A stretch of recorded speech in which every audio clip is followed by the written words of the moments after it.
Hello students, welcome you my channel nursing with Pooja. आज हम deal करने वाले हैं हमारी जो इन्फेक्शन कंट्रोल की यूनिट नंबर थर्ड थी, उसका आपने फर्स्ट पार्ट देखा होगा। उसमें मैंने infection, sources, portal of entry and exit, transmission ये पढ़ाया है। अब सेकेंड पार्ट में हम डील करेंगे दो टॉपिक, एसेप्सिस और डिसइंफेक्शन।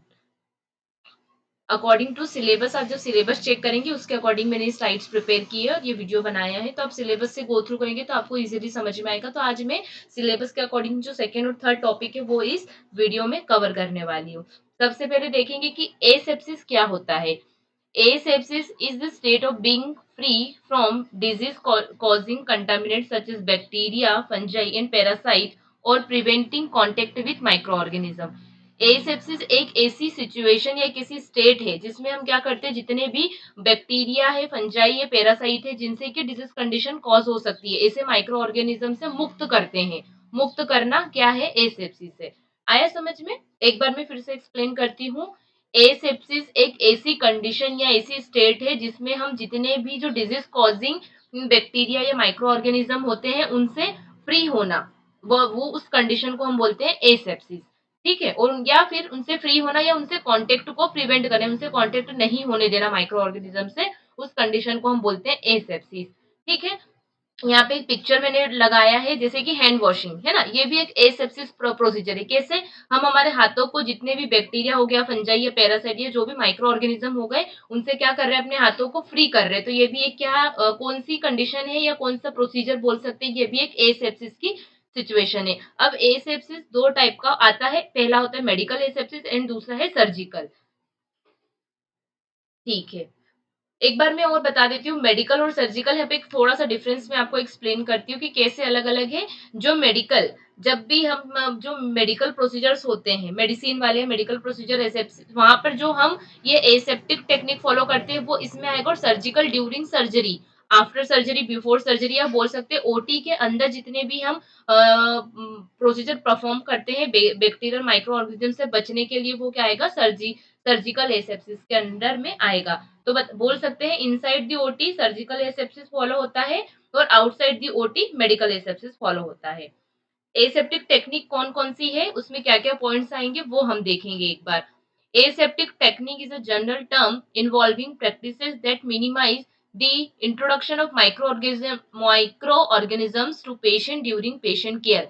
एसेप्टिक की टेक्निक है, इसमें क्या होता है, जनरल टर्म, इसके अंदर क्या होता है, प्रैक्टिसेस होती है जो क्या करती है कि माइक्रो ऑर्गेनिज्म के इंट्रोडक्शन को, मतलब हमारे पेशेंट, जब भी हम पेशेंट केयर करते हैं उस समय पेशेंट को माइक्रो ऑर्गेनिज्म के कांटेक्ट में पेशेंट ना आए, या आए भी तो एकदम मिनिमम कंडीशन में आए, वो वाली जो उसके लिए जो हम जनरल काम या प्रैक्टिस फॉलो करते हैं वो एसेप्टिक टेक्निक होती है।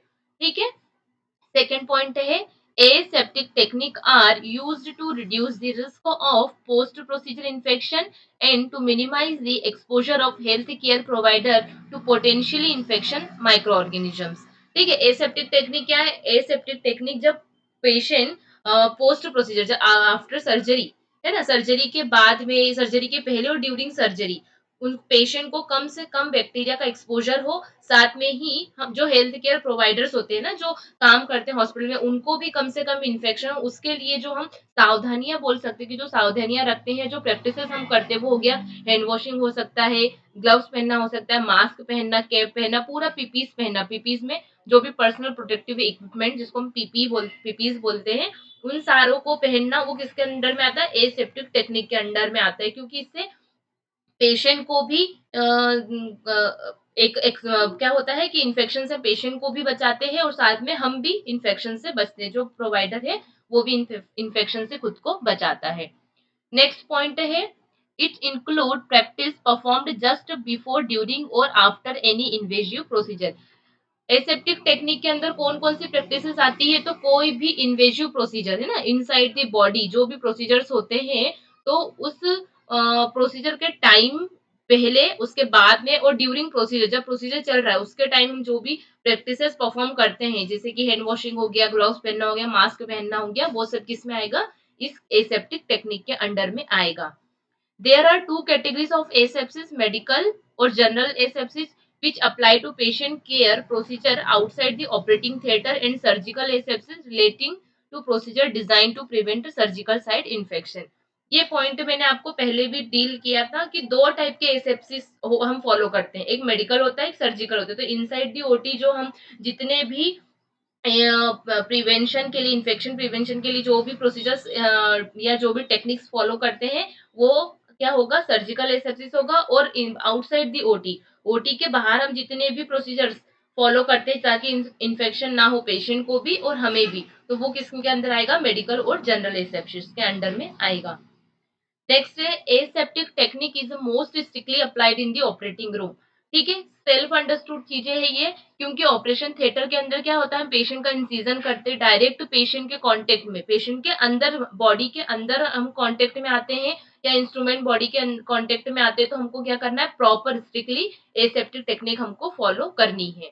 Aseptic technique help to prevent और मिनिमाइज पोस्ट ऑपरेटिव इन्फेक्शन। अगर आप प्रॉपर एसेप्टिक टेक्निक फॉलो करेंगे तो इससे क्या होगा, पेशेंट को इन्फेक्शन नहीं होगा। कब नहीं होगा, पोस्ट ऑपरेटिव, आफ्टर प्रोसीजर भी पेशेंट को इन्फेक्शन नहीं होगा और ड्यूरिंग भी नहीं होगा, है ना। इसलिए हमको ओटी में तो अच्छे से ही ये टेक्निक्स फॉलो करनी चाहिए।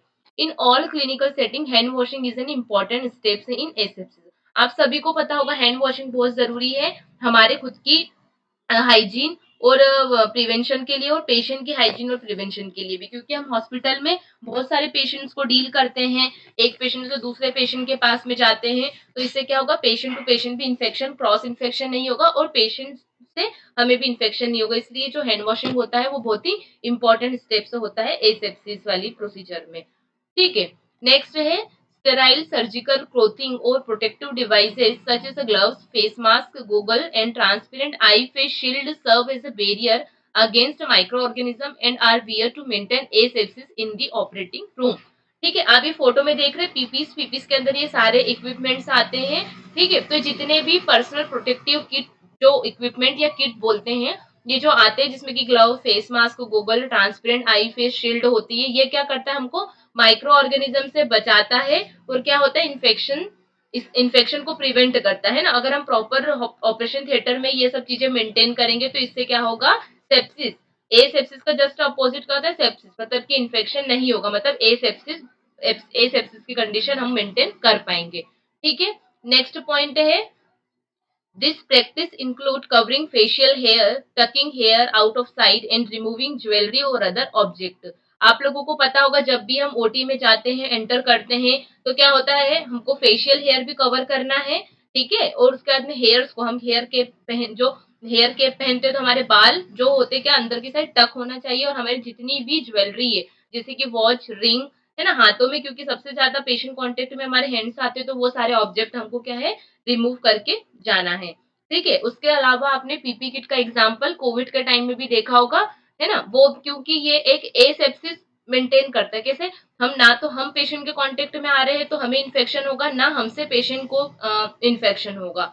आई बात समझ में। नेक्स्ट है other principle that are applied to maintain asepsis. अभी तो पहले हमने देखा कि एसेप्टिक टेक्निक क्या क्या होती है, कब कब हमको एसेप्सिस मेंटेन करना है, कैसे मेंटेन करना है, कितने टाइप के एसेप्सिस होते हैं।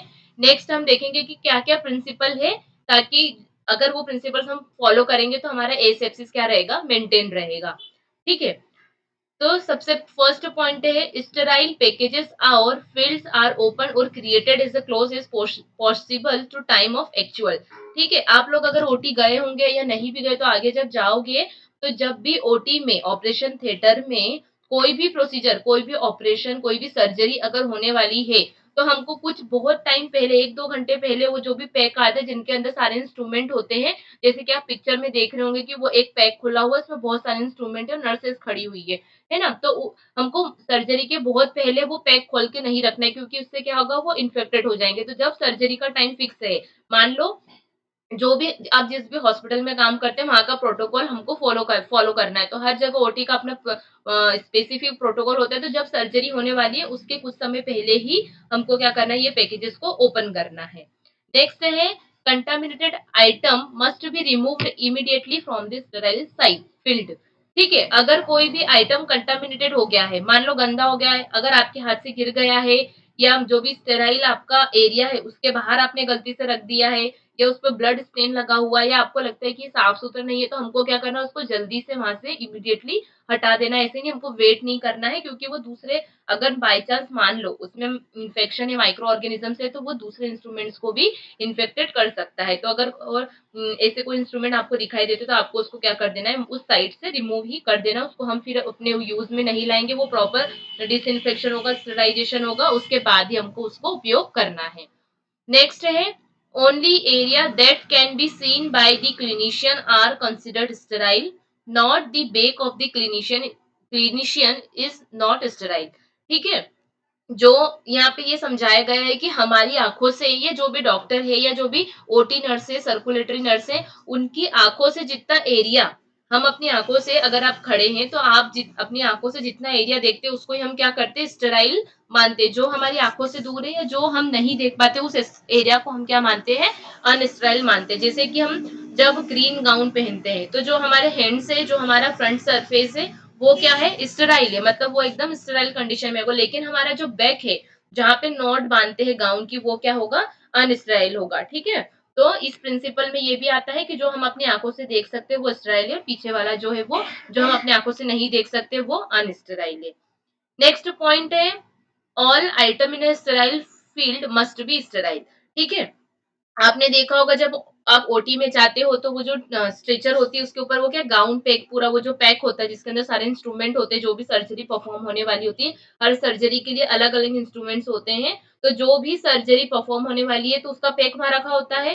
तो वो उसको जब हम ओपन करते हैं, ठीक है, तो वो अंदर की जो साइड का एरिया होता है, बाहर वाला अनस्टेराइल होता है, क्योंकि उसको हमने, आपने इसको पकड़ा है, किसी और ने उसको पकड़ा है, वहां पे लाके रखा, तो बाहर का क्या होता है, और हम विदाउट ग्लव्स उसको छूते हैं, तो वो अनस्टेराइल। लेकिन अंदर का जो एरिया है, वो सिर्फ स्टेराइल है। तो हमको ये मेंटेन करना है कि जितने भी आइटम हो, वो सारे स्टेराइल होने चाहिए। मान लो अगर वो कहीं पे और टच हो गया, किसी और सरफेस पे टच हो गया अपना इंस्ट्रूमेंट, तो वो किस कैटेगरी में आएगा, अनस्टेराइल कैटेगरी में आ जाएगा। तो फिर हमको उसको यूज में नहीं करना, उसको हमको वहां से हटा देना है।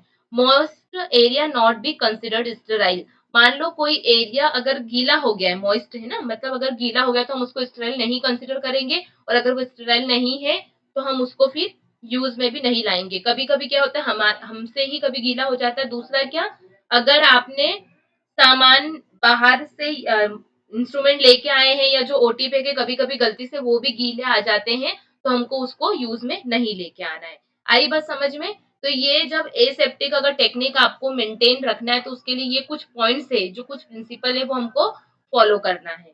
ठीक है, नेक्स्ट है, there should be no talking, laughing, coughing और sneezing across a sterile field. ठीक है, जहां भी जो स्टेराइल फील्ड है, स्टेराइल फील्ड हम मान सकते हैं ओटी में, पेशेंट के नियर बाय में जो फील्ड होती है, वहां पे हमको अननेसेसरी ना बातें करना है, न हंसना है, ना कफिंग और स्नीजिंग भी नहीं करना है। मान लो आपकी तबीयत खराब है, आपको कफिंग स्नीजिंग है, तो आप ओटी में जाना अवॉइड कर सकते हो, या आपको वहां से उस एरिया से बाहर हो जाना है। क्योंकि ड्यूरिंग दी सर्जरी अगर हम बात करते, हंसते हैं, कफ करते, स्नीज करते, तो हमारे जो, आपने प्रीवियस स्लाइड्स में देखा होगा, और वैसे भी आपको पता ही होगा कि जो हमारे ड्रॉपलेट्स होते हैं नोज के, माउथ से, वो क्या होते हैं, उस फील्ड में जाके उसको अनस्टेराइल बना सकते हैं, और पेशेंट को इन्फेक्शन उससे हो सकता है। नेक्स्ट पॉइंट है, personal with person with cold should avoid working while ill or apply a double mask. ये वही पॉइंट है कि अगर कोई इंडिविजुअल अगर वो बीमार है, और तो उसको अवॉइड करना है कि वो ओटी में ना ही जाए, और अगर मान लो बहुत नेसेसरी कंपलसरी आपको जाना है, तो फिर आपको क्या करना है, वो ज्यादा प्रिकॉशंस अप्लाई करना है। जैसे कि आप डबल मास्क पहन सकते हो, ग्लव्स डबल पहन सकते हो, है ना, ये ध्यान रखना है।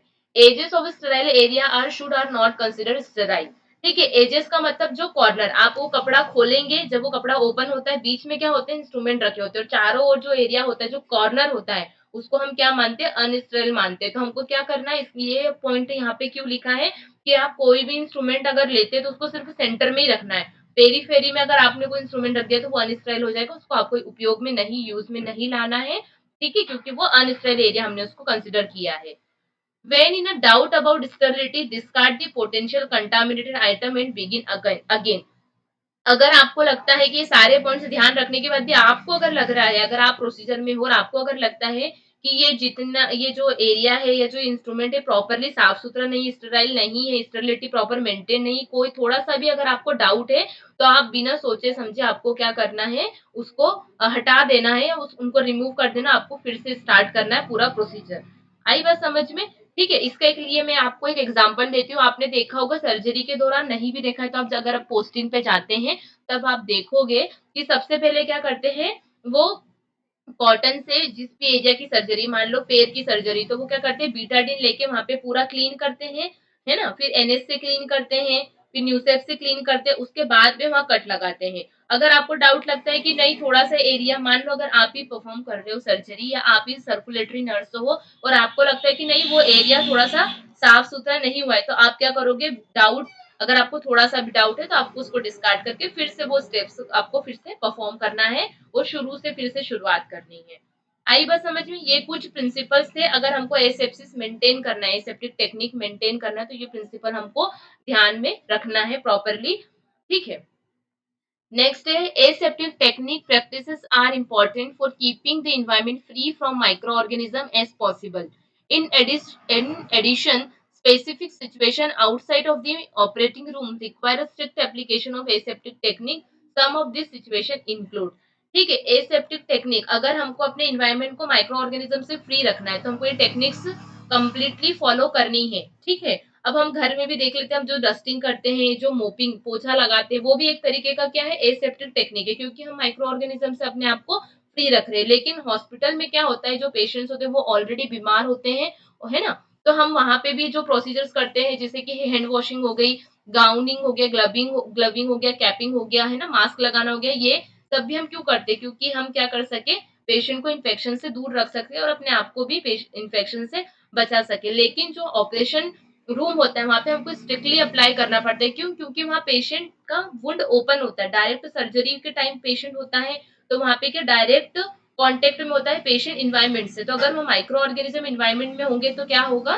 कि पेशेंट को इजीली वो इन्फेक्टेड कर सकते हैं, इसलिए हमको कुछ वहां पे स्ट्रिक्ट अप्लाई करना होता है एसेप्टिक टेक्निक। इसीलिए जब आपने देखा होगा कि ऑपरेशन थिएटर में आप जब भी जाते हैं अंदर, तो आपको नॉर्मल आपकी जो रेगुलर ड्रेसेस या कपड़े उसमें नहीं जाने का, या तो आपको चेंज करना है या गाउन पहन के जाना है, कैप लगाना है, मास्क लगाना है, क्योंकि वहां पे पेशेंट को रिस्क बहुत ज्यादा होता है इन्फेक्शन का, इसलिए हम ओटी के अंदर प्रॉपरली फॉलो करते हैं एसेप्टिक टेक्निक। कुछ सिचुएशंस इंक्लूड है जब हमें फॉलो करना होता है एसेप्टिक टेक्निक, वो क्या है, वुंड केयर। जब भी आप किसी पेशेंट की ड्रेसिंग करते हो, है ना, वुंड केयर का मतलब ड्रेसिंग करते हो चाहे वो ओटी के अंदर है तो हमें फॉलो करना है, लेकिन ओटी के बाहर भी, ये मेडिकल एसेप्सिस की बात है। जब भी आप पेशेंट के वुंड केयर कर रहे हो तो आपको क्या करना है, प्रॉपर ग्लव्स पहनना है, मास्क पहनना है, पूरा एसेप्टिक टेक्निक मेंटेन करके उनकी सारी जो भी टेक्निक्स है वो हमें फॉलो करना है, वो हैंड वॉशिंग भी हमें फॉलो करना है।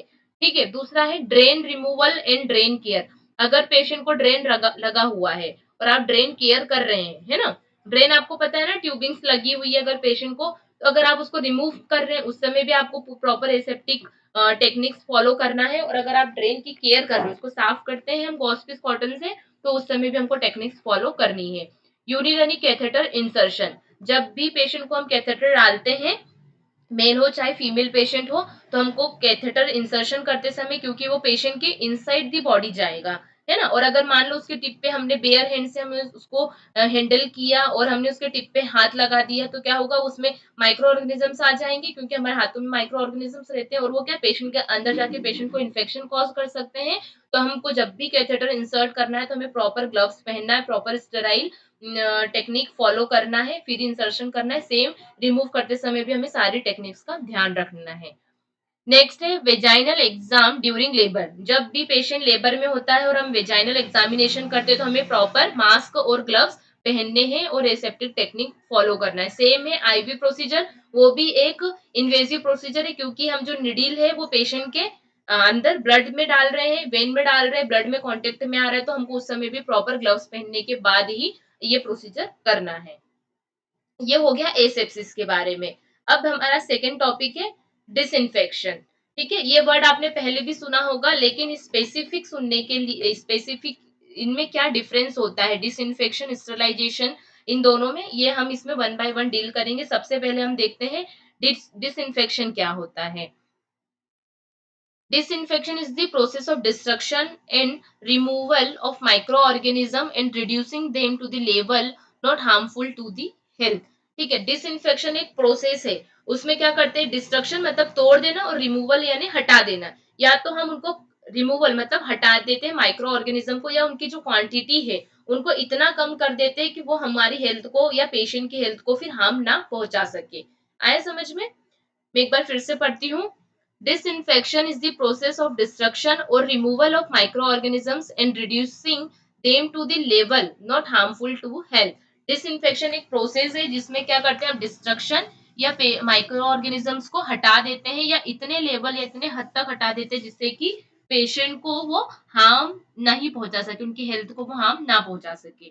ठीक है, नेक्स्ट पॉइंट है, disinfection generally kills the sensitive vegetative cells but not heat resistant endospores. जो डिसइंफेक्शन की जो प्रोसीजर है उसमें क्या होता है, जो सेंसिटिव वेजिटेटिव सेल्स होती है, जो माइक्रो ऑर्गेनिज्म की सेल्स होती है, उसको तो वो किल कर देता है, उसको तो वो हटा देता है, लेकिन जो हीट रेजिस्टेंट एंडोस्पोर्स होते हैं, जो माइक्रो ऑर्गेनिज्म के एंडोस्पोर्स होते हैं जिनको हीट का भी कोई प्रभाव नहीं पड़ता, उसको वो नहीं हटा पाता है।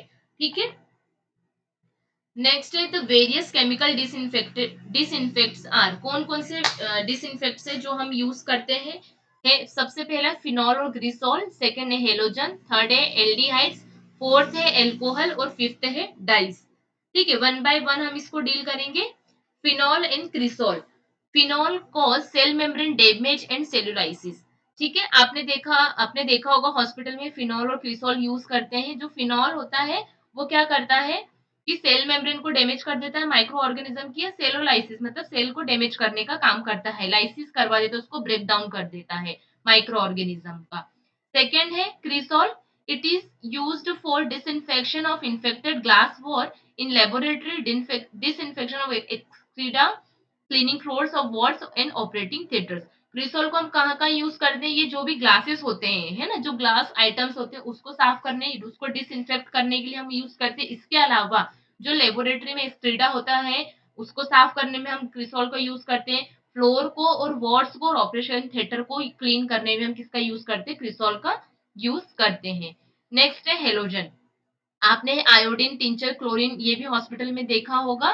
सबसे पहले हम देखते हैं iodine. Iodine used as a skin disinfection in the form of आयोडोफोर्स।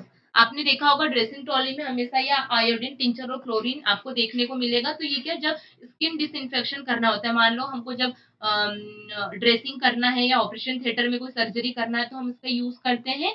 Next है टिंचर। टिंचर तो आप सबने देखा ही होगा, डेली हमारे घरों में भी अवेलेबल होता है और डेली लाइफ में भी हम इसका यूज करते हैं अगर कुछ हमको वुंड या कटवट लग जाता है उस कंडीशन में। तो tincture of iodine is used for cleaning और disinfecting skin and treating skin injuries. ठीक है, सुपरफिशियल वुंड अगर कुछ हो जाता है तो उसको क्लीन करने के लिए, उसको साफ, उसको ठीक करने के लिए हम टिंचर का यूज करते हैं। साथ में स्किन को डिसइंफेक्ट करने के पहले, सब सर्जरी के पहले जो हम, वो येलो येलो आपने देखा होगा हॉस्पिटल में डार्क कलर का होता है, जब हम उसको स्किन पे लगाते हैं तो वो येलो दिखता है, तो वो टिंचर होता है। तो जब भी ये स्किन को डिसइंफेक्ट करना होता है तो हम टिंचर का यूज करते हैं। नेक्स्ट है chlorine, use widely as a water disinfectant. आपने देखा ही होगा हॉस्टल्स में या हॉस्टल के अलावा हॉस्पिटल में भी डालते हैं ना, क्लोरीन ज्यादा हो गया है पानी में, आपने ये टर्म सुना होगा, ये क्लोरीनेटेड वाटर है ना। तो क्लोरीन हम कहाँ यूज करते हैं, वाटर को डिसइंफेक्ट करने में यूज करते हैं। नेक्स्ट है एल्डिहाइड। ये एल्डिहाइड की पिक्चर आप देख रहे हो, इमेज यहाँ पे देख रहे हो, या बॉटल आपने हॉस्पिटल में देखी होगी। It can be used in a gaseous form or in aqueous solution. The gaseous form of formaldehyde is used for disinfection of rooms and for fumigation of operation theater. ठीक है, हम इसको gaseous form में, liquid, दोनों form में aldehyde का उपयोग करते हैं। जो गैस होती है उसको कहाँ करते हैं, रूम्स को साफ करने के लिए, और ऑपरेशन थिएटर को फ्यूमिगेशन में हम एल्डिहाइड का उपयोग करते हैं। नेक्स्ट है a 10% solution of formalin is used for killing bacteria cultures and suspension, cleaning contaminated surface, metal instrument and prevention। 10% solution जो फॉर्मेलिन का होता है उसको हम बैक्टीरिया को किल करने के लिए, कल्चर को क्लियर करने के लिए, सस्पेंशन क्लियर करने के लिए, और जो भी इंफेक्टेड सरफेस है, मेटल के इंस्ट्रूमेंट है ना, प्रिजर्वेशन से उनको क्लीन करने के लिए हम इसके 10% फॉर्मेलिन का यूज करते हैं। नेक्स्ट है alcohols. Pure alcohol has no disinfecting property. Various kind of alcohol used as a disinfectant are ethyl alcohol effective against virus और methyl alcohol effective against fungal spores. है ना, जो प्योर अल्कोहल होता है वो कोई भी डिसइंफेक्टेंट की उसमें प्रॉपर्टी नहीं होती है ना। वेरियस काइंड मतलब दूसरे दूसरे टाइप के जो अल्कोहल होते हैं, जो इसके मिक्स्ड प्रोडक्ट होते हैं, वो काम में आते हैं डिसइंफेक्टेंट के, डिसइंफेक्शन के, है ना। तो फर्स्ट क्या है, एथाइल अल्कोहल, ये क्या करता है, वायरस से बचाने का, वायरस के अगेंस्ट इफेक्टिव है। सेकेंड है मेथाइल अल्कोहल, ये क्या करता है, फंगल स्पोर्स होते हैं उसके अगेंस्ट इफेक्टिव है। फिर है फिफ्थ और लास्ट है, two group of dyes, aniline dyes और acridine dye have been extensively used as a skin or wound antiseptics. Both these groups are bacteriostatic in a high dilution. जब ये जो die है दोनों टाइप की, अगर इनको आप डाइल्यूट करके यूज करते हैं तो बैक्टीरियोस्टेटिक मतलब बैक्टीरिया को किल करने के लिए ये बहुत ही ज्यादा इफेक्टिव है। और इसके साथ साथ स्किन और वुंड के लिए भी, अगर स्किन में कोई कट या वुंड है तो उसके लिए भी ये एंटीसेप्टिक की तरह काम करता है। ठीक है, तो आपको मेनली सारी ये डिसइंफेक्टेंट के नाम आप याद रख लेंगे तो भी चलेगा। इसमें इनके जो वर्क या फंक्शन है वो लगभग सबके सेम है। ठीक है, तो आज हमने क्या क्या देखा है एक बार हम रिवाइज कर लेते हैं। ठीक है, तो मैंने आप लोगों को मेरे इसके प्रीवियस वीडियो में यूनिट 3 पढ़ाया है, और अगर आपने नहीं देखा है तो मैं इसके लिंक मेंशन कर दूंगी इस वीडियो में, तो आप प्लीज उसको जाकर भी देखिएगा। इसमें हमने सेकेंड पार्ट डील किया, क्योंकि आपने आपका कोर्स या आपका सिलेबस आप जब फॉलो करेंगे तो ये यूनिट काफी बड़ा है। तो हम इसको सेक्शंस में, पार्ट्स में बना के मैं ये यूनिट अपलोड करूंगी। तो सबसे पहली जो सेक्शन था उसमें मैंने इन्फेक्शन सोर्स, एंट्री एग्जिट और ट्रांसमिशन बताया है। इस सेकेंड पार्ट में मैंने एसेप्सिस और डिसइंफेक्शन को कवर किया है। तो सबसे पहले मैंने आपको एसेप्सिस बताया, वो दो टाइप का होता है, मेडिकल एंड सर्जिकल। टेक्निक्स क्या क्या होती है जो हमको एसेप्टिक के लिए फॉलो करनी पड़ती है वो हमने देखा। सेकेंड है प्रिंसिपल्स क्या क्या होते हैं, अगर हमको एसेप्सिस मेंटेन करना है तो क्या क्या प्रिंसिपल फॉलो करेंगे हम। उसके बाद में ऐसी कौन कौन सी सिचुएशन है जब हमें एसेप्सिस मेंटेन करना होता है। ठीक है, फिर देखा हमने डिसइंफेक्शन क्या होता है, उसके लिए कौन कौन से केमिकल अवेलेबल है हॉस्पिटल्स में, वो हमने देखा है। ठीक है, उसके अलावा स्टूडेंट्स, आपको अगर ओल्ड पेपर, प्रीवियस पेपर अगर आपको यूनिवर्सिटी के चाहिए तो आप इसके लिए मुझे कमेंट बॉक्स में लिख देंगे, तो मैं आपको वो भी अवेलेबल करा दूंगी। और अगर आपको कोई स्पेसिफिक सब्जेक्ट का स्पेसिफिक टॉपिक पढ़ना है तो आप उसके बारे में मुझे बताइएगा, और तो मैं वो टॉपिक भी डील करूंगी। और अगर आपको स्लाइड्स में कुछ भी अच्छा या आपको कुछ ठीक नहीं लगा तो आप वो भी मुझे कमेंट करके कमेंट सेक्शन में बता सकते हैं। ठीक है, और कुछ नहीं समझ में आया तो उसके बारे में भी बता सकते हैं, ताकि मैं आपके रिप्लाई दे सकूं। Thank you to watching my channel.